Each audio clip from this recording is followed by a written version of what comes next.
In the small, bustling town of Aquìre, Adanne wept silently as she rocked her newborn son in her arms. Her husband had died during her pregnancy, leaving her penniless. The cries of her baby pierced her heart like sharp needles. Neighbors whispered about her plight, but none offered real help. One night, Adanne whispered to her child, "My son, I cannot give you the life you deserve. But may another hand raise you to be great."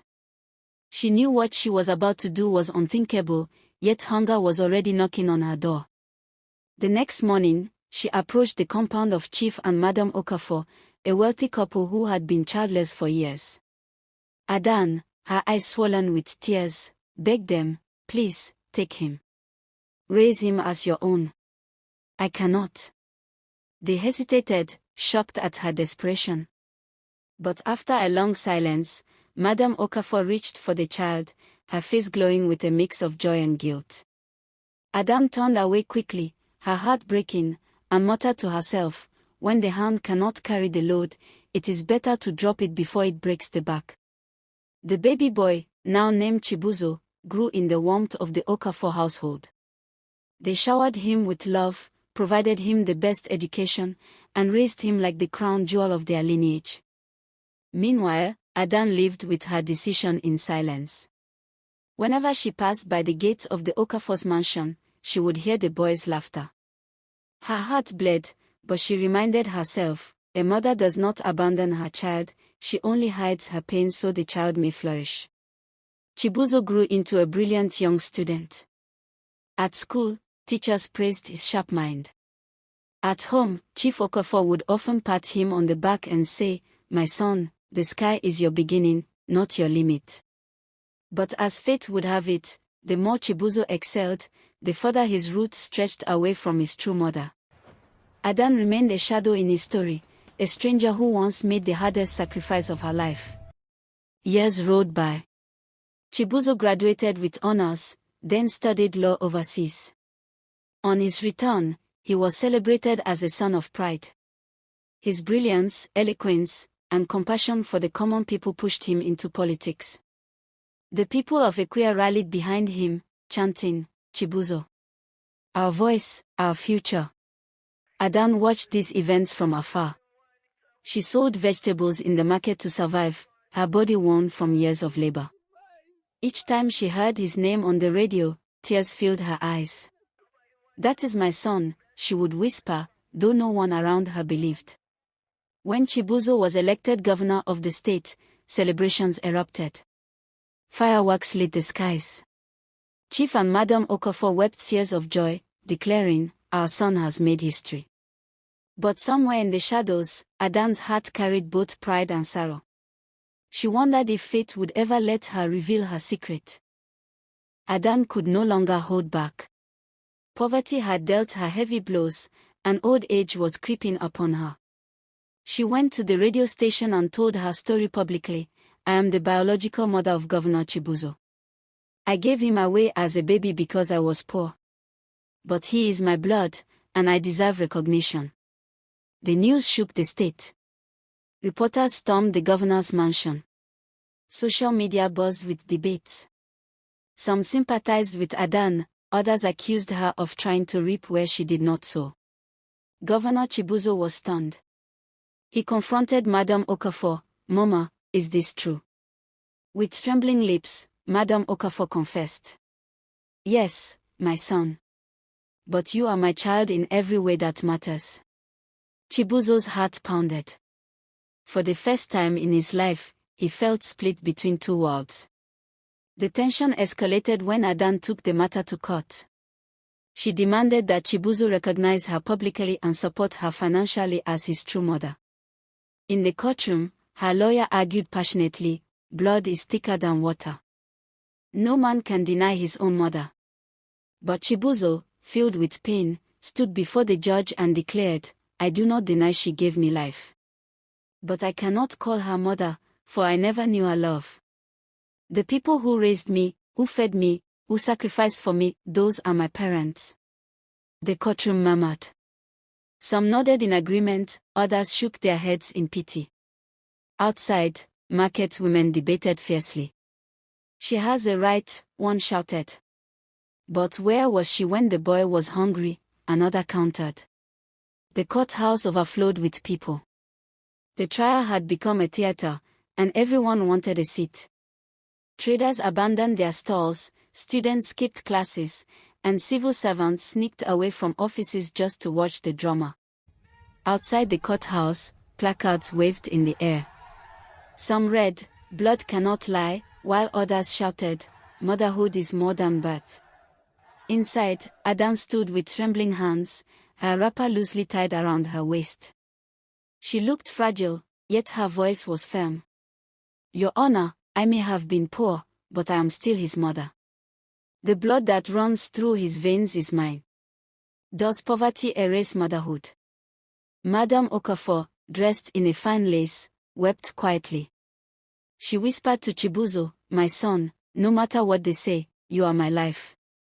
Do not forget the hands that held you when you cried." Chibuzo felt as though his heart was being torn into two pieces. His eyes darted between the woman who gave him life and the woman who raised him. The judge listened carefully, but outside, the people's debate grew louder than the courtroom itself.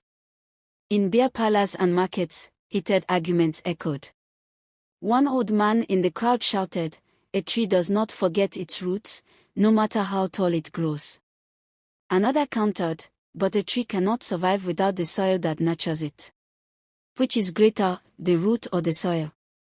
The case grew more complicated when an old neighbor of Adanne, Momankechi, was called as a witness. Her wrinkled face bore memories long forgotten. She testified, "I remember the night Adanne gave that child away. She cried like a woman burying her soul. But let me say this, she did not abandon him out of wickedness. She did it because hunger was killing both mother and child. The Okafors may have raised him, but it was Adanne's tears that paved the way."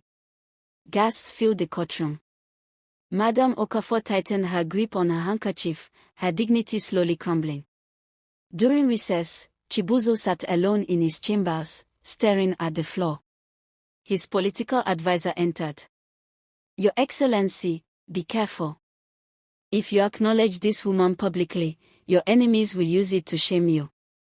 They will say you are the son of a poor vegetable seller. It may cost you your career." Chibuzo sighed heavily. But can a man deny the womb that bore him just because of shame? Is politics greater than truth? That night, Adanne prayed in her small mud house. She lifted her hands and cried, "God, I am not asking for wealth. I only ask that my son remembers me before I die." The case caught national attention. Newspapers splashed headlines, governors hidden mother images. Talk shows debated it endlessly. Comedians mocked it on stage, and social media buzzed with insult and sympathy alike. Meanwhile, Chibuzo's political rivals fanned the flames. They spread rumors that he was an ungrateful son, a man who rejected his poor mother. Others accused Madame Okafor of stealing another woman's child. At the next hearing, Adanne broke down in tears. She pointed at Madame Okafor. "You enjoyed the laughter of my child, while I endured the silence of loneliness. Tell me, sister, if the world turned upside down, would you still call yourself his mother?" Madame Okafor's voice shook. "I never stole him. I only gave him love when you could not." The crowd roared, some clapping, others jeering. The judge banged his gavel for order. Later that evening, Chibuzo stood before a mirror, his reflection blurred by tears. He whispered, "Two women call me son. One gave me life, the other gave me love. But who am I without them both?" Chibuzo could not sleep. Every night, he dreamed of a crying baby and two women pulling at him from opposite sides. His conscience battled with his duty.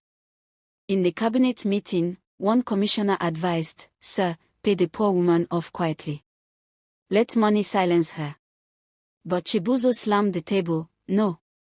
A mother is not a beggar to be bought with coins. This is deeper than money, it is about identity." He later visited Adanne secretly. She sat outside her hut, peeling cassava. When she saw him, she froze. Her hands trembled, and the knife fell. "My son," she whispered. Chibuzo's eyes welled up. "Mama, why now? Why did you wait until my life became public before you revealed this truth?" Adanne sobbed, "Because shame chained my tongue. I wanted you to rise first before I could call your name. Forgive me." Chibuzo held her hands for the first time, torn between love and anger. "The world is watching. What do you truly want from me?" She replied softly, "Not your throne, not your riches. Only your acknowledgement that I am your mother before I die." The courtroom was silent as the judge prepared his verdict. Both women sat, their eyes swollen from tears, their hearts heavy with fear. The judge began, "This case is not about law alone. It is about truth, blood, and sacrifice. The court recognizes that Madame Okafor raised Chibuzo as her son. But it also acknowledges that Adanne is his biological mother. Both are mothers in different ways." He turned to Chibuzo. "The choice now lies with you. Who will you honor?" The courtroom froze. All eyes turned to the governor. Sweat dripped from his forehead as he rose to his feet. "My lord, I cannot deny the womb that bore me, nor the hands that raised me. I will honor them both. I will care for Adanne as my mother and never forsake the Okafors who gave me love. For a man with two mothers must carry two hearts." The crowd erupted in mixed emotions, some clapped, others shook their heads. Adanne wept, whispering, "At last, my son." Madame Okafor clutched her chest in relief. After the court's ruling, peace did not return immediately. Instead, the state house turned into a place of whispers.